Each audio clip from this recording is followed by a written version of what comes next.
여러분 반갑습니다.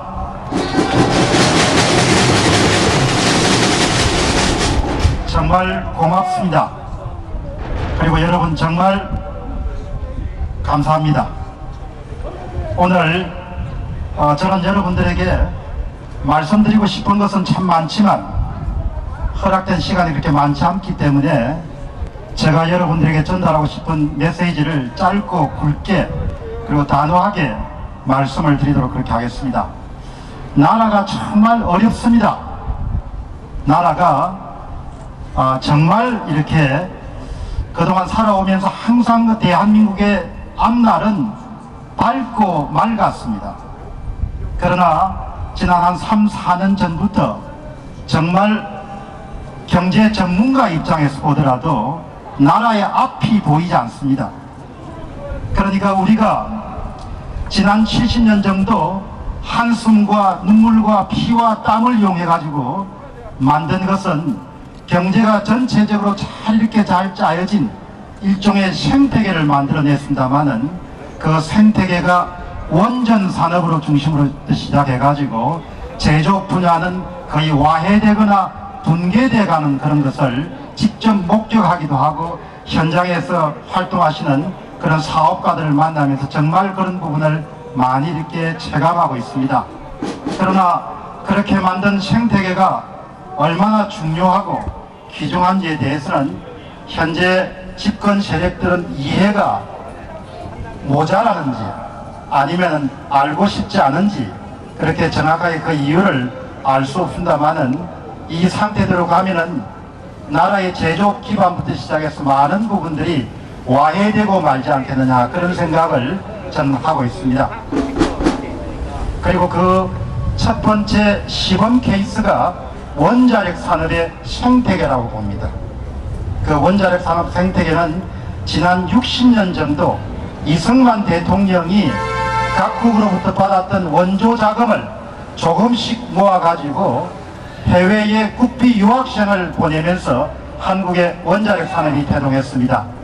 그러나 그 귀한 원자력 산업 그리고 중국과 러시아를 완전히 제칠 수 있으면 전 세계를 압도할 수 있는 그런 산업 기반이 아주 빠른 속도로 이렇게 무너져 내리고 있습니다.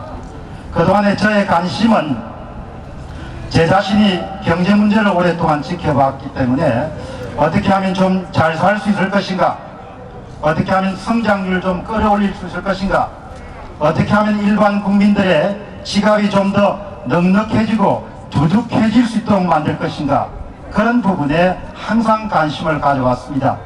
그러나 이번에는 그야말로 한 번도 꿈꿀 수 없었던 선거에서의 문제가 발생했다는 사실을 제가 알고 그 문제를 집중적으로 알리는 그런 일을 하고 있습니다.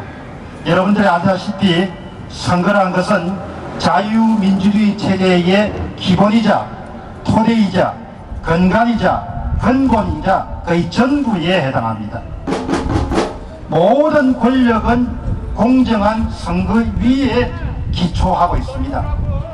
선거가 흔들린다는 것, 선거가 불공정한 방법으로 추진된다는 것은 그 자체가 누가 권력을 잡고 아니고의 문제에 그치지 않고 체제의 근간과 기본과 토대 자체를 뒤엎는 것에 해당하는 것이죠.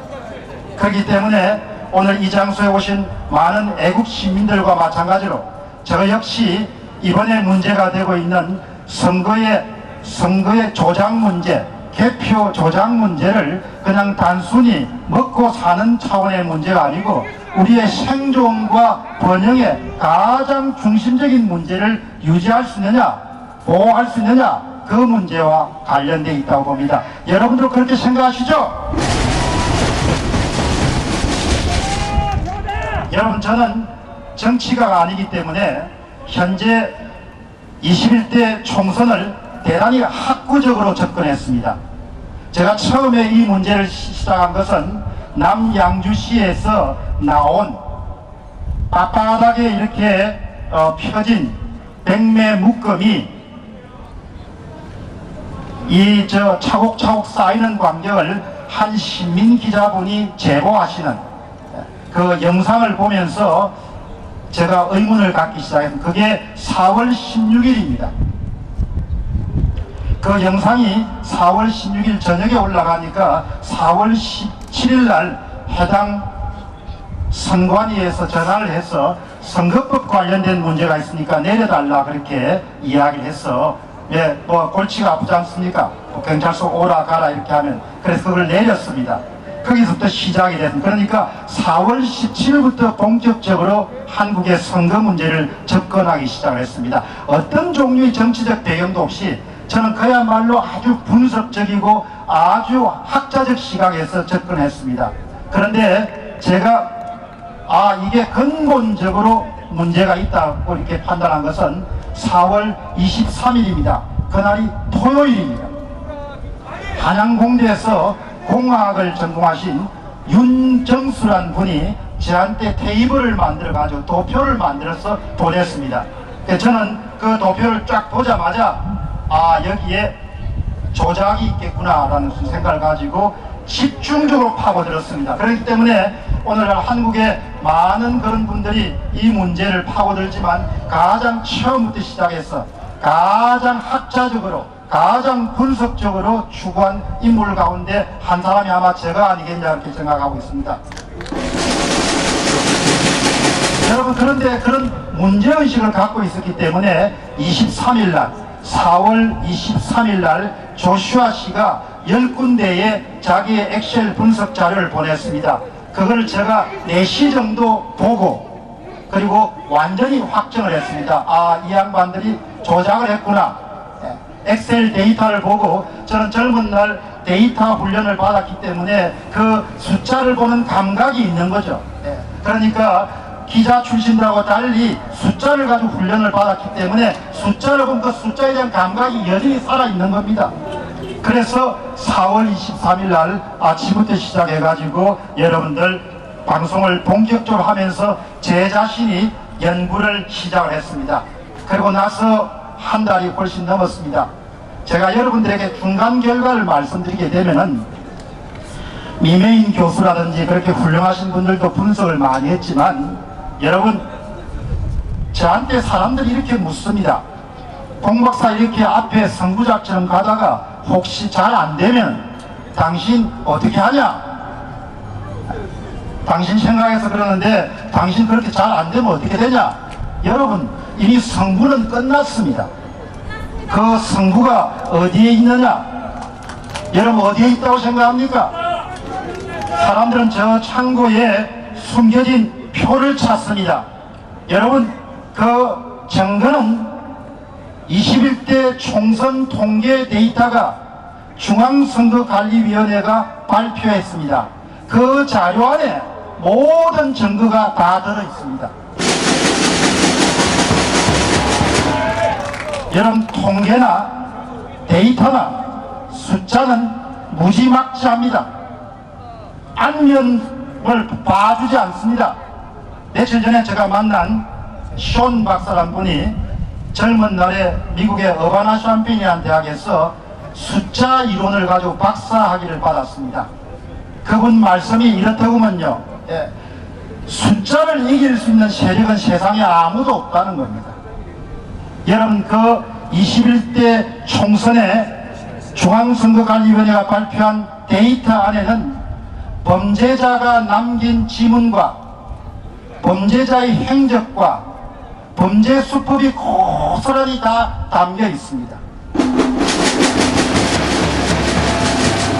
그러니까 지금 오늘 이 장소에 오신 우리 애국 시민들이 분명히 아셔야 될 것은 저는 어떤 종류의 정치적 야심이나 정치적 배경이나 정치적 전파에 속하지 않는 사람이기 때문에 여러분들에게 가장 중립적이고 객관적이고 가장 냉철하게 말씀을 드릴 수 있다. 모든 증거는 중앙선거관리위원회가 선거가 끝난 이후에 발표한 그 소위 데이터에 다 담겨 있다는 겁니다. 잠시 동안 검찰 손을 보고 언론의 재갈을 물리고 또 이 사람을 뭐하고 저 사람을 뭐하고 이렇게 잠시 숨길 수 있을 겁니다.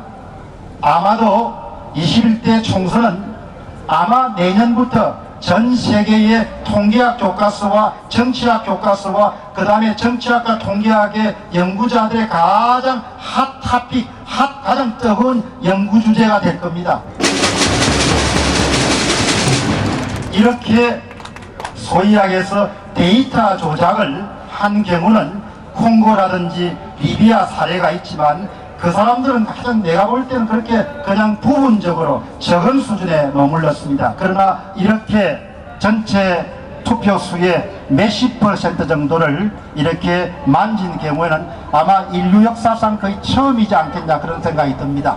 그래서 제가 여러분들에게 단언하고 싶은 것은 사실 증거가 어디 있느냐 이렇게 말씀드리는 분들도 많지만 기본적으로 21대 총선 결과 자료를 조금 더 겸허한 마음으로 객관적이고 중립적인 마음으로 이렇게 접견하는 분들은 그 자료 안에 4월 15일 날 특히 사전투표에서 무슨 일이 일어났는가가 낱낱이 기록으로 남겨져 있기 때문에 그것은 덮을 수도 없고 은폐할 수도 없고 지울 수도 없고 제거할 수도 없습니다.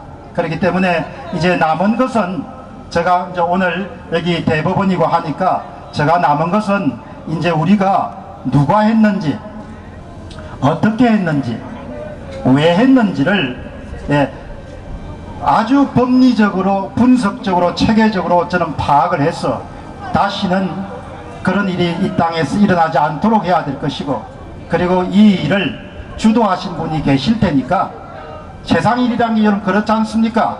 결과가 있으면 반드시 원인이 있지 않습니까? 그 원인을 찾아가지고 그분들에게 책임도 묻고 그런 일들이 저는 우리가 해야 될 일이지 않겠느냐 그렇게 생각합니다. 그러나 여러분 지금 가장 중요한 것은 이번은 기본적으로 투표함에다가 투표 용지를 집어넣는다든지 그런 전통적인 방법 외에 온라인 조작이 많이 이루어졌기 때문에 지금 분류기라든지 계수기라든지 제어용 컴퓨터라든지 메인 서버라든지 백업 서버라든지 이런 부분들을 변호사들이나 그 다음에 이런 사람들이 요구하는 모든 정도의 증거 보존에 대해서 법원의 판사님들이 다 받아들여 주셔야 됩니다. 그러니까 그거를 가지고 해주니 안 해주니 그렇게 하면은 그 자체가 이미 의심과 의혹의 대상이 될 수밖에 없는 겁니다. 가장 첫째 필요한 것은 어떤 사람은 조작 증거가 어딨냐 이렇게 했지만 그건 이미 다 정리가 됐습니다. 정리가 됐기 때문에 지금 필요한 것은 특히 의정부 지원이라 있는데 이번에 구리관리 선관위에 관련된 분류기를 그렇게 감추고 싶어 하지 않습니까? 그러니까 그런 것을 그냥 감출 수가 없으니까 법원 판사님들이 당연히 증거로 채택해 가지고 객관적인 그런 조사 과정을 거쳐서 그 안에 어떤 장비가 장착이 됐냐 부분들을 파악할 수 있도록 그렇게 해야 되고 그 다음에 이제 오늘 여기가 또 대법원이고 저기가 또 검찰이니까 윤석열 총장이 조국 사태를 잘 파헤치지 않았습니까? 결과는 두고 봐야 됐지만 그러나 여러분 이번에 4.15 총선 선거 개표 조작 의혹 사건이라는 것은 조국 사건의 수십조 배에 해당하는 그런 종류의 사건입니다. 저는 한국의 검찰이 왜 이렇게 입을 다문지를 도무지 이해를 할 수가 없습니다. 사실 윤석열 검찰총장과 제가 동년배입니다. 동년배인데 윤 총장이 이번에는 정말 제대로 한국의 선거 부정 사태를 조사를 저는 해야 된다고 보고, 그 다음 여러분 보시죠. 한국에 참 앞으로 역사가 어떻게 기록하겠습니까? 지금 한국의 주류 언론들 다 입을 다물지 않습니까? 어떻게 언론이 이렇게 침묵할 수 있냐 이야기죠.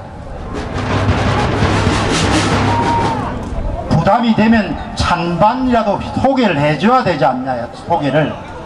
그래서 지금은 이제 말로 해가지고는 안 되니까 오늘 이 자리에 오신 우리 외국 시민들이 매주 토요일 날 이렇게 모이셔서 요구를 하고 또 이렇게 압박을 하고 그렇게 해야 저는 움직일 수 있지 않겠냐 생각이 들고요. 그 다음 여러분 한번 생각해 보시기 바랍니다. 선거를 만일 조작할 수 있으면 그 다음에 뭘 못하겠습니까? 제가 이번에 이 문제를 파고들기 시작한 것은 선거를 조작할 수 있는 종류의 정치 세력 같으면 모든 것을 자신들이 원하는 대로 다 할 수 있다는 것이죠. 그래서 여러분, 지금 우리는 선거 부정 문제를 가지고 정부의 또 집권 세력에 강하게 요구하고 있지만, 현재 이 한국의 4.15 부정선거 의혹 사건은 기본적으로 선과 악의 싸움입니다. 4.15 부정선거의 의혹 사건은 거짓과 참의 싸움입니다. 4.15 총선의 개표 의혹 사건은 진실과 거짓의 대결입니다. 4.15 총선 의혹 사건은 삶과 죽음의 대결 구도입니다. 4.15 총선의 의혹 사건은 생존과 번영을 가느냐 아니면 노예의 길로 갔냐의 대결 구도입니다. 그래서 정말 많은 국민들이 눈앞의 이익뿐만 아니고 이 문제를 자기 문제처럼 받아들이셔야 되고, 아이들 세대가 노예의 길로 살아가지 않기 위해서는 우리 세대가 더 많이 노력을 해야 되고, 더 많이 알려야 되고, 더 많이 헌신해야 되고, 더 많이 저는 노력해야 된다고 생각합니다. 여러분 그렇게 생각하시죠? 그래서 여러분 좀 고단하시더라도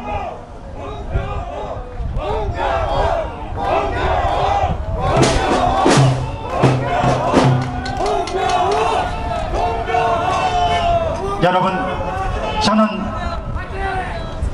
성장하면서, 제가 집이 경남 통영입니다. 저는 성장하면서 항상 부모님께 들었던 것이 삶은 정직해야 되고, 삶은 반듯해야 되고, 삶은 성실해야 되고, 삶은 치열해야 된다고 그렇게 생각을 하고 항상 배움을 갖고 살았습니다. 아마 오늘 이 장소에 오신 분들이 공병호 TV를 보신 분들은 야, 이 한 사람이 이렇게 집요하게 많은 콘텐츠를 쏟아낼 수 있겠느냐, 그렇게 아마 생각하신 분들이 많으시죠? 여러분, 앞으로도 4.15 총선 의혹이 완전히 제거되는 날까지 저는 제 신명을 바쳐가지고 진실을 파헤치고 진실을 알리는데 최선의 노력을 다하겠습니다. 여러분,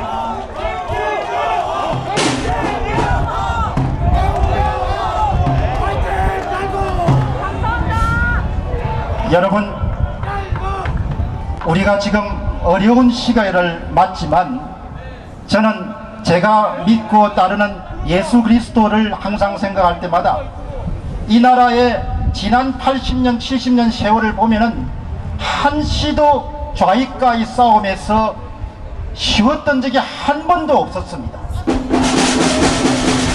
1945년도 우리가 해방을 맞았을 때 그 해방 전국의 혼란스러움과 그때부터 이미 좌와 우의 전쟁이 벌어지고 지금까지도 계속되고 있는 겁니다. 그렇기 때문에 여러분, 저는 우리 민족을 특별히 하나님이 귀히 쓰는 그런 민족이라고 저는 생각하기 때문에 분명히 우리가 경험하고 있는 고난은 그 속에 주님의 뜻이 있으리라고 굳게 믿습니다. 그래서 우리가 승리하는 날까지 여러분과 제가 함께 손을 맞잡고 힘차게 전진해 나가시기를 기도하겠습니다. 감사합니다.